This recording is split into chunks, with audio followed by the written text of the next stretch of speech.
let's continue to refine the cartoon effect by working with the shading and also the edge. What you have to do is pay attention up here in this corner as well as in the rest of the image.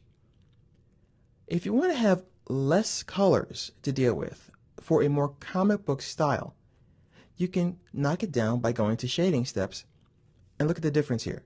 Very harsh transitions from one color to the next. Likewise, if you want very refined shading steps, you can go all the way to 30. I typically like it to have it really low like so when I'm doing a cartoon effect. Now the shading smoothing also will add or remove detail. As I mentioned up here, pay attention up in the corner. When I drop this all the way down, we get a lot of the smoothing knocked out as far as color, and we get a lot of bit more graininess. I'll go all the way up here, and we bring the color back in, and we get rid of some of that graininess. I'm going to reset and close these guys. Let's talk about the edge for a minute. The edge threshold, the width, the softness, and the opacity can all be accessed with these sliders or the hot text.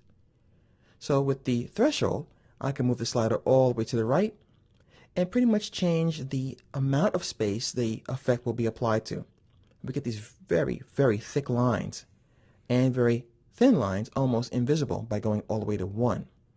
So I'm going to put it back to about 2. Then what I could do is adjust the width of those lines so that they're very thick and clunky, or extremely thin and refined and a lot of grain applied. We can also apply softness to blur that out a little bit or get rid of it altogether. And last but not least, we can change the opacity of the effect so it's not quite so harsh. So that is how we can use the cartoon effect. Now let's take a look about how we can build upon this effect. So actually, let me go ahead and add a little bit more width to this and take the softness up a little bit as well. We can go to any other effect and drop it on top of this effect.